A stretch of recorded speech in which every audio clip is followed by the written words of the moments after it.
Honorable Chief Ministers, Honorable Deputy Chief Minister, Honorable Ministers, respected members of the Parliament, respected political party leaders and the representatives. Good morning to everyone present here. Our Honorable Tamilnadu Chief Minister has convened this meeting at a very crucial time when our rights and voices are under real threat. I'm happy that we have come together to counter the threat of delimitation being pushed by the Union government. As per the guidance of our Honorable Chief Minister, I would like to share the impacts of the proposed delimitation exercise, particularly on the states that have effectively implemented the family planning policies recommended by the Union government. I would like to highlight the 5 important areas in this presentation. The trend in the population growth. Number 2, the history of delimitation exercises. Number 3, the possible delimitation scenarios. Number 4, the impact on states like us. And number 5, the why we need to join hands right now. For decades, states present here have made significant efforts to control and manage the population growth. We introduced policies, raised awareness, and achieved what the nation aimed for, a stable population growth. While some other states continued to experience rapid population growth, we acted responsibly. As a result, we reached the population replacement rate much earlier than many other states.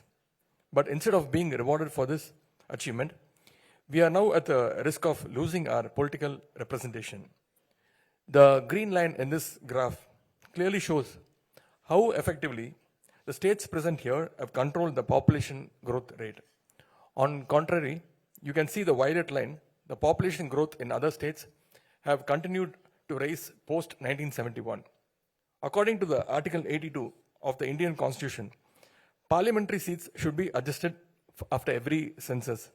Accordingly, the number of seats were increased from 494 to from 489 to 494 as per the census of 1951. This was then increased to 522 seats after the 1961 census. The last delimitation was done in 1973 based on the 1971 census, fixing the number of seats at 543, which is right now. To encourage the states that successfully implemented the population control program, the Constitution was amended earlier to freeze the delimitation exercise.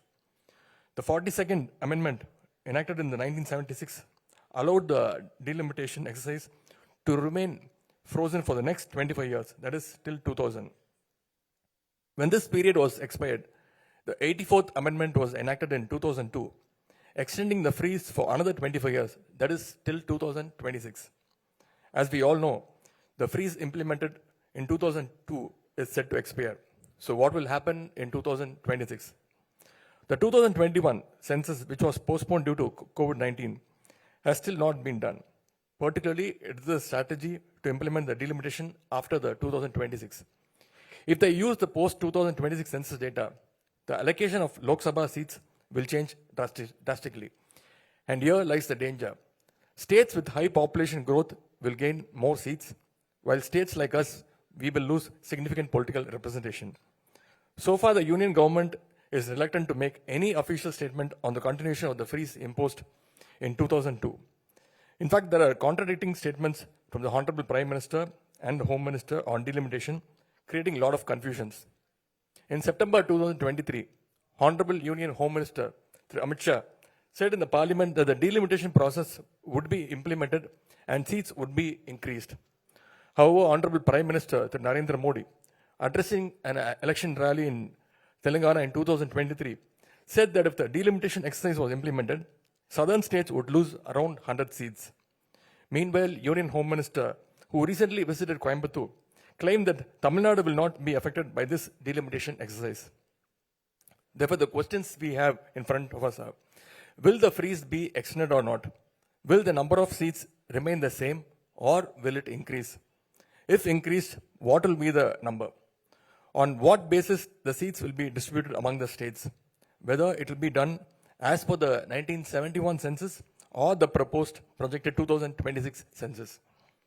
If the freeze is not extended, 2 scenarios are likely to occur. Number 1, the Union government would do the delimitation exercise by keeping the current 543 seats but redistributing them based on the 2026 census. The scenario 2. Alternatively, the seats may be increased to 848 and then distributed after the 2026 census. In both the cases, we will lose our representation significantly. The scenario 1, for example, if the existing 543 seats is retained and redistributed based on the 2026 projected population, what will happen? I would like to explain this with some data here. Today, the states present here contributes 30% of MPs in the parliament, with a total of 163 seats out of 543 in the Lok Sabha. If the delimitation is implemented, our seats will drop to 133 from 163, reducing our representation from 30% to 24%. For example, Kerala will lose 8 seats, which is right now around 20, they will conclude at 12. 20 minus 12 is 8, which is nearly 40% of their existing seats. In contrast, the number of seats for certain states will increase significantly. In case the scenario 2 happens, if the number of seats is increased to 848, what will we get? We might get some additional seats, but our overall representation will still decline to 24.7% from 30% again. For example, consider the case of Tamil Nadu. If 848 seats are redistributed based on the 1971 census, we should get 61 seats.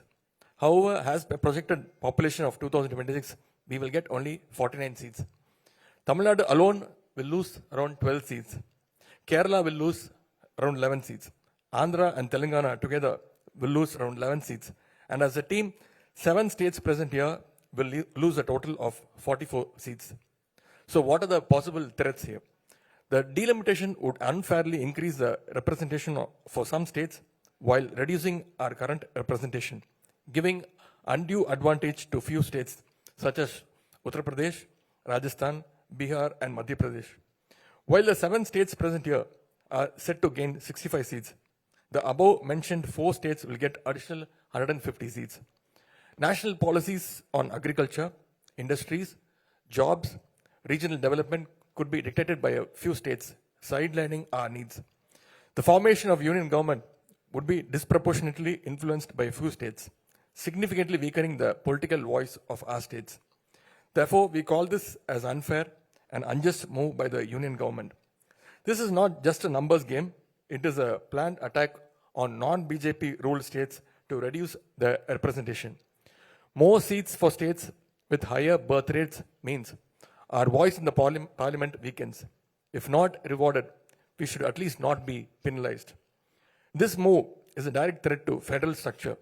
So we must act quickly and we must act together. We must demand on extension of the freeze on Lok Sabha seats based on 1971 census beyond 2026. We must insist that the current proportionate representation of each state in the Lok Sabha be maintained, regardless of whether the number of seats is increased or not. This is not just about any one state. It is about the future of democracy in India. So let us all stand together. Let us raise our voices. Let us fight for a fair delimitation process that protects our representation and ensures justice for future generation. I thank you all again for participating in this significant meeting, and we are looking forward toward your valuable views and suggestions. Nandri, Vanakkam.